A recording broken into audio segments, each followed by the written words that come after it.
I have a box of Rizzos with skim milk, baby. Chicago Cubs looking good right now. They're trying to be the National League Central champions.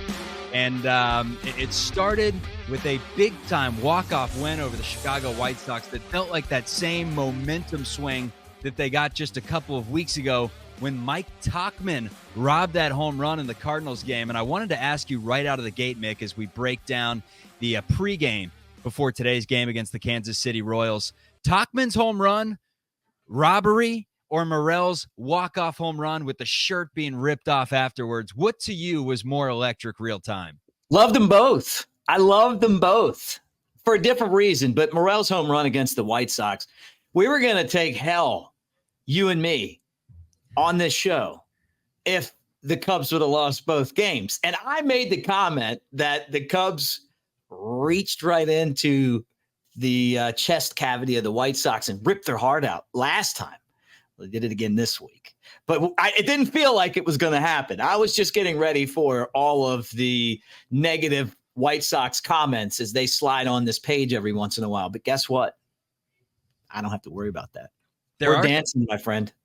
We are dancing a little bit. There are some parallels. I'm such a bad dancer. So many parallels between that Mike Tauchman robbery and the Christopher Morel home run, because the Tauchman robbery is what cemented the fact that the Cubs were not going to be selling. And they probably wouldn't have been selling regardless. But once Tauchman reached his glove up there, grabbed it, brought it back in, they weren't selling.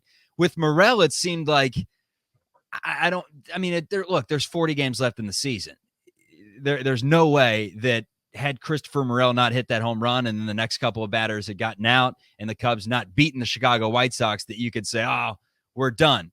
But in terms of momentum, you talk about Big Mo, that's as big as it gets right there heading into this Royals series.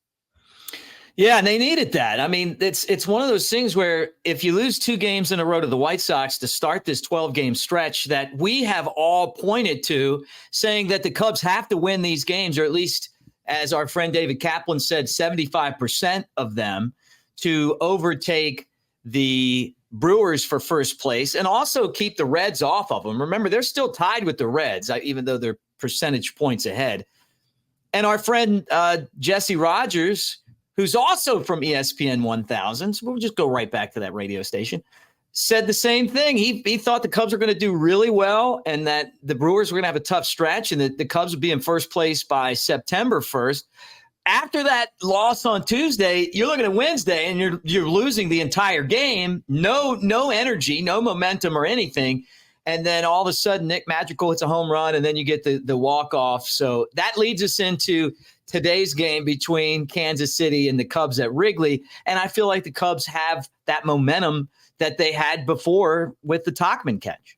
The first of 3 straight day games against the Kansas City Royals. I got to ask you, Mick, you a day or you a night game at Wrigley kind of guy? I think I know the answer, but got to get it on the airwaves. You know exactly what the answer is. It's I'm a day game, right? Guy. All the way. I mean, put me in the bleachers, give me a cold beer, let me high five people I don't know, let me scream, and then guess what? The game's over, and I'm going to walk down to the Cubby Bear or maybe Country Club or Murphy somewhere, and I'm going to hang out. I'm going to watch more baseball, and I'm going to drink beer. What Mick's going to do is he's going to go into sluggers. He's going to wait about 45 minutes for his turn in the cage, and then he's going to whiff about 19 of them at the 50-mile-per-hour speed. And then he'll go down to the softball underhand pitch and whack a few of them and relive his glory days as he turns on some Springsteen and glory days on the jukebox. That's what Mick Gillespie does after a Cubs day game. Also, if you do go to a day game anytime soon, and for those of you that are in Chicago heading to this Royals series, look, we're men of the people. Sunscreen, everybody. It's going to be a scorcher in Chicago over the weekend. On. That's what I was doing. Yeah. No doubt about it. I agree. Kansas City stinks, Mick. We're a show that's full transparency. We don't dance around things. They suck. They're 39-84. Bobby Witt Jr. is an excellent player. Salvador Perez can mash home runs at the catcher position. Aside from that, who the hell is on the Kansas City Royals? Their pitcher today, Cole Reagans, 3-4 with a 4.21 ERA. I've never heard of the guy. Mick doesn't even know I'm doing this. This is late at night. I don't even feel like turning the lights on. But because this is a full transparency show, and I said, who the heck is Cole Reagans? I'm going to tell you who Cole Reagans is, because after doing some research, I thought it was a little bit slanderous that I said that, because he's actually seemingly pretty good right now. Let's pull myself in here real quick. Look at the numbers. Last game, not great. 5 innings pitched, 4 earned runs, but he is a strikeout guy. I had 5 strikeouts in the last contest. Before that, went 6 2/3, quality baseball, 1 earned run, 11 Ks. Game before that, 6 innings, 0 earned runs, 8 strikeouts. But those strikeout numbers got me thinking, all right, this Cole Reagans must have some decent stuff. Yes, he has a really good fastball, a former Rangers top 10 pick. He was traded to the Royals for Aroldis Chapman from the Rangers. You ask who's on the team, and one guy that just got added to the roster is someone that we all know well, and that's Nelson Velasquez, who's already shown that he potentially could be a star of the future. He's shown off his muscle with some home runs. As a longtime Cubs guy, when we trade people, they always seem to come back and hurt us. Please do not let Nelson Velasquez beat us in any of these games. Please don't let it happen, because it always seems to happen. Here's the guy, was a Cub. Oh, and this Lou Brock guy is pretty good. Like, I'm not saying he's Lou Brock, but it just seems like those guys, they come back and they haunt us. And I hope that doesn't happen. So it's up to Jameson Taillon today to make sure that he keeps Nelson Velasquez in check. Velasquez had 3 home runs in his first 19 at-bats as a Royal. You potentially compared him to Nelson Cruz, and it seems like a very lazy comparison, considering their first names are both Nelson, and they both like to hit home runs. Yeah, but I knew it. Look, I'm telling you, this guy's good.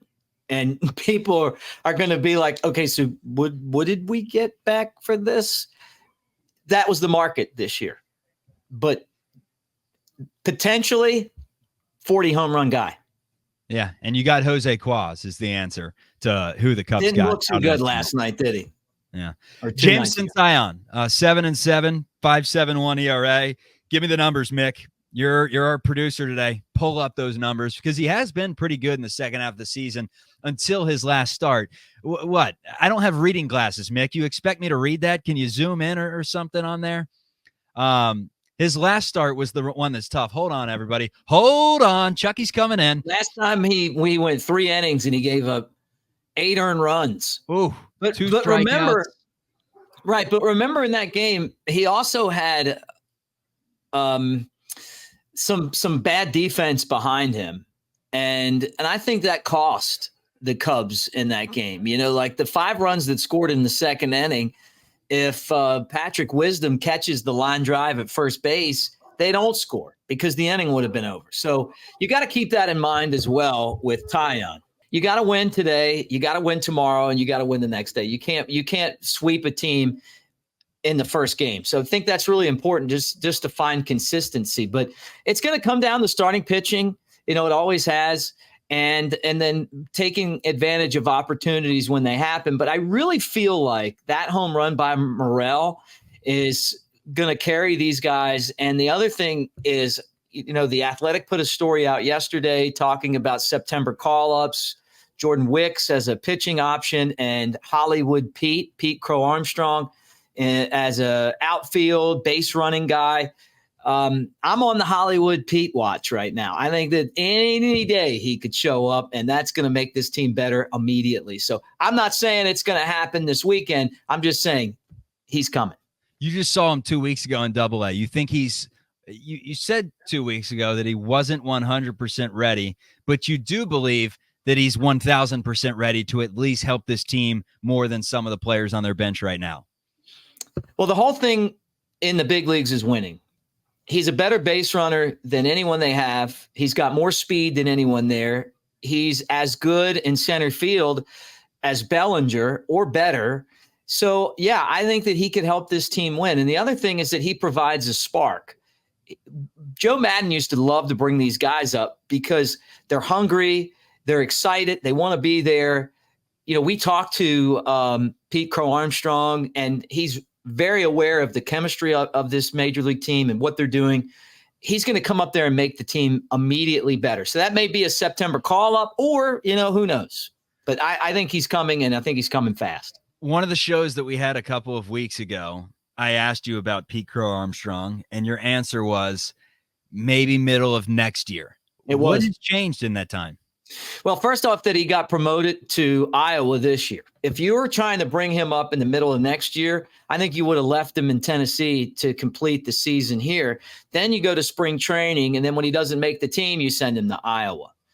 Because then it's not such a disappointment when you don't make the team and you get to move to AAA instead of going back to AA. But that's not what happened. They moved him to AAA, and then he's just continued to play well there. The other thing is that I see this team at the major league level trying to get over the hump. They went out and bought. They're contending. They're really close. And I think that he could help the team. Does he have things to work on? Yeah, I mean, he does. He's got to get a little better taking pitches, although that's something that he certainly worked on, and maybe hitting the ball the other way. But with that said, he's got great hands, eye-hand coordination. He's got power. He's got speed. He's got this ability that I told Doug DeCenzo, the former Cub, I said he's got X-ray vision because he just always seems to know where the ball's going to be and run. So I think he can help. And that's the biggest difference. Him being promoted to Iowa tells me that they're getting him ready. Here's what I want everyone to do. Look for this video right here, this thumbnail. Click on that video and comment on why you love Ryne Sandberg, because we have hit the 1,000 subscriber mark. Mick, come on. Give me a little clap. Come on. We worked hard for this. Just thumbs up. Right. Love you guys. Thank you. We worked very hard to get to that 1,000. We got there because of you, and we're rewarding you. The party at the country club's coming soon. We got to work on logistics, but this baseball is coming to a Lucky Fan really soon. Comment on why you love Ryne Sandberg. And as of right now, it's only at 10, 15, 20 comments. You have more than a 5-10% chance of winning this baseball. And we want to make this an open competition for the subscribers that have given so much love to us. We want to give it back to you in the form of a baseball. Just don't lose it to the beast and call Benny the Jet Rodriguez to throw on his PF Flyers and retrieve it for you. Mick, Kansas City Royals, Cubs today, 1:20 Central Time. Have a good one, everyone.